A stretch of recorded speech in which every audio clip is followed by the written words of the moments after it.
रहीम dear students, अस्सलाम वालेकुम।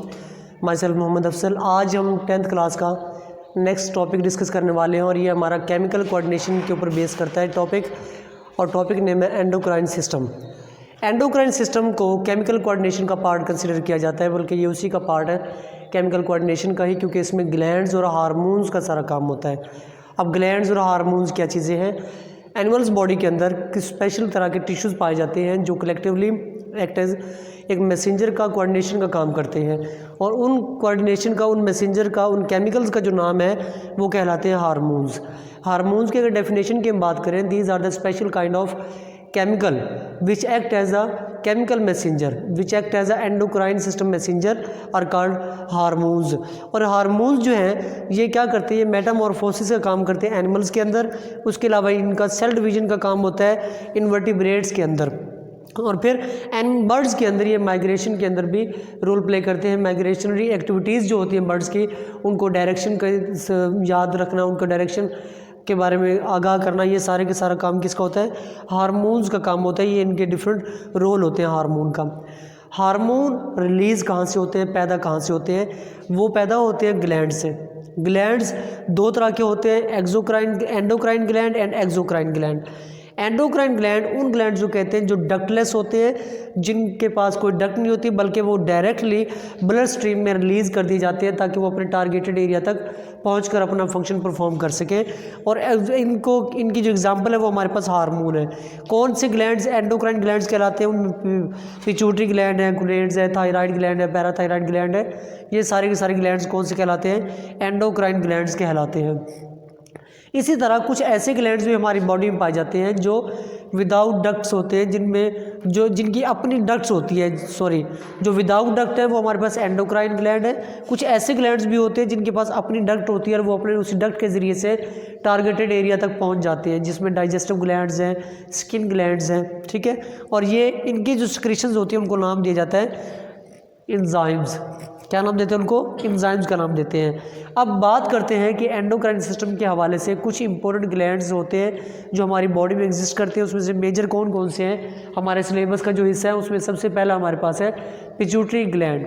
Pituitary gland के बारे में ये कहा जाता है कि इसको मास्टर ग्लैंड कहा जाता है, क्योंकि ये डायरेक्टली या इनडायरेक्टली बॉडी के तमाम फंक्शंस को कंट्रोल करते हैं। ये बिलो द हाइपोथैलेमस पाए जाते हैं पिट्यूटरी ग्लैंड। इनका साइज़ पी जितना होता है, मटर जितना इसका साइज़ होता है, और ये हाइपोथैलेमस के नीचे अटैच होते हैं, और इस तरह से इसकी सिक्रीशंस को हाइपोथैलेमस ही रिलीज़ करवाता है। इनके पिट्यूटरी ग्लैंड से अगर हार्मोन पैदा करवाने हैं तो वो हाइपोथैलेमस से ऑर्डर जारी होगा, तब वो अपनी सिक्रीशंस को रिलीज़ करते हैं। ये जो पिट्यूटरी ग्लैंड है ये अपने इसके दो लोब होते हैं। इसकी अगर शेप की बात करें, इसकी शेप कुछ यूँ होती है, इस तरह से इसके दो लोब्स होते हैं जो यहाँ पे ऊपर हाइपोथैलेमस के साथ अटैच होता है। इसके दो लोब होते हैं, एक को इंटीरियर लोब कहते हैं, दूसरे को पोस्टीरियर लोब कहते हैं। इंटीरियर लोब भी दो हार्मोन पैदा करेगा, पोस्टीरियर लोब भी दो हार्मोन पैदा करेगा, जो क्या करते हैं कि अपने अपने रिस्पेक्टिव फंक्शंस को कंट्रोल करेंगे। इंटीरियर लोब का जो पहला हार्मोन है उसको कहते हैं STH, यानी कि सोमैटोट्रोफिन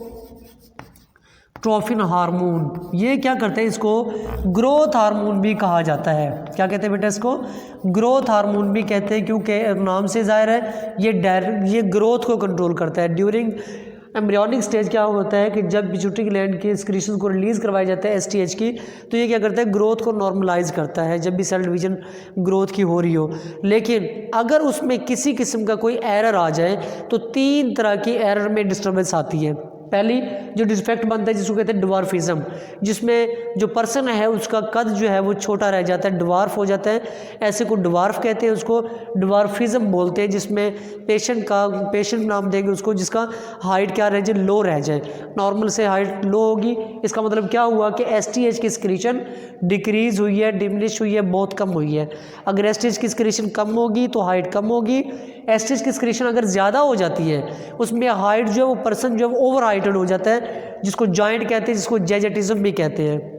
इसको कुछ लोग गिग्नाटिज्म भी कहते हैं, और ये वर्ड जो है ये जैजेटिज्म है, जिसमें हाइट जो होती है वो जॉइंट लाइक हो जाती है, बड़ी हो जाती है।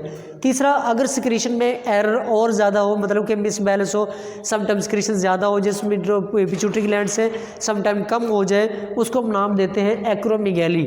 इस कंडीशन में जो पेशेंट होता है उसके एज पार्ट्स जो है वो बढ़ जाते हैं, उसके एज पार्ट्स जो बढ़ जाते हैं, मतलब ये चिन जो है ये बढ़ जाती है, हाथ पाँव की उंगलियां लंबी हो जाती है, टखने जो है बाहर की तरफ निकल आते हैं, चीक्स ऊपर आते हैं, ये इस तरह कंडीशन जो है वो एक्रोमीगैली के अंदर पैदा हो जाती है।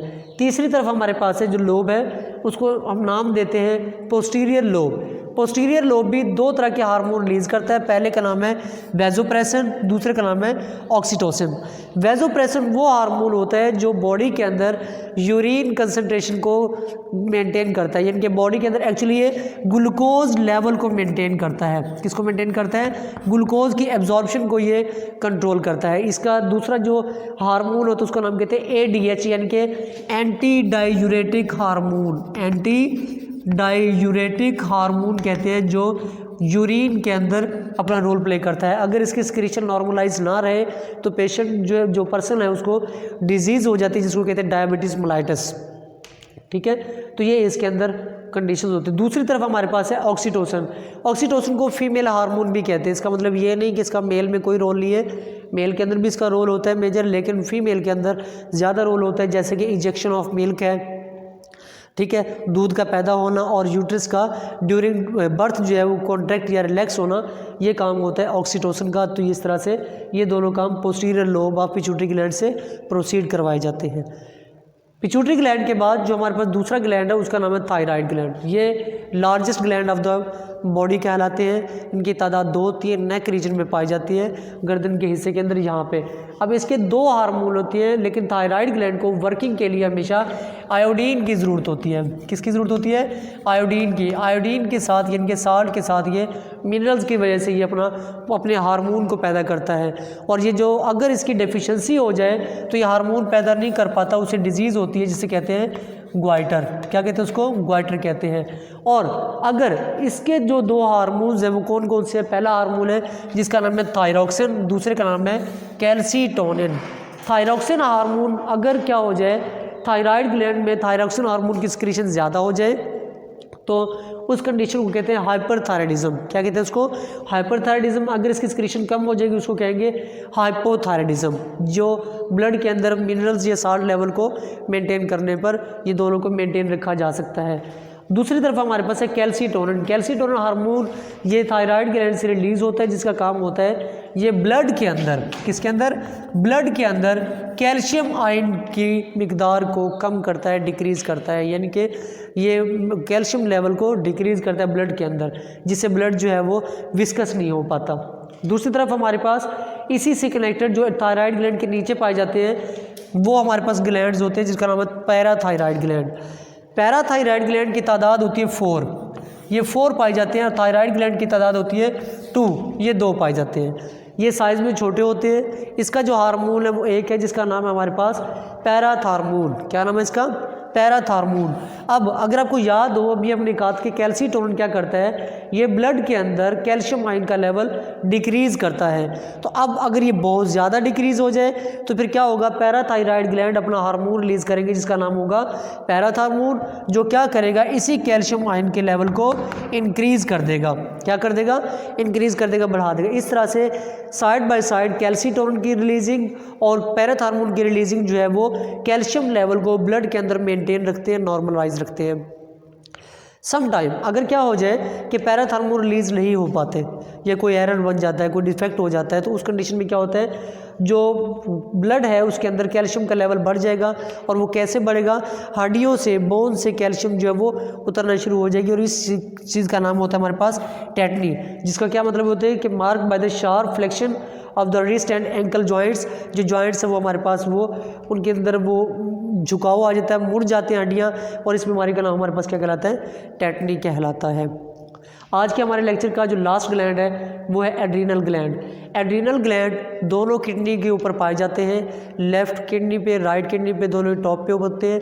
अगर ये किडनी के हमारे पास ये शेप हो तो इनके ऊपर इस तरह से यहाँ पे ये ग्लैंड्स पाए जाते हैं। अब जिस तरह किडनी के 2 पोर्शंस होते हैं, एक होता है कॉर्टेक्स और दूसरा होता है मेडुला। आपको याद होगा प्रीवियस चैप्टर 11 में हमने पढ़ा था। सेम इसके भी क्या होते हैं, 2 लोब होते हैं। इस हार्मोन को अगर मैं यहाँ से क्रॉस सेक्शन लूँ, इसकी ये शेप बनती है। इसके अंदर भी 2 तरह के पोर्शंस होते हैं, एक पोर्शन कहलाएगा कॉर्टेक्स और दूसरा पोर्शन कहलाएगा मेडुला। अब जो कॉर्टेक्स रीजन है उससे जो हार्मोन रिलीज करवाया जाता है उसे कहते हैं एपिनेफ्रीन या एड्रीनालिन। इनको इमरजेंसी हार्मोन भी कहते हैं।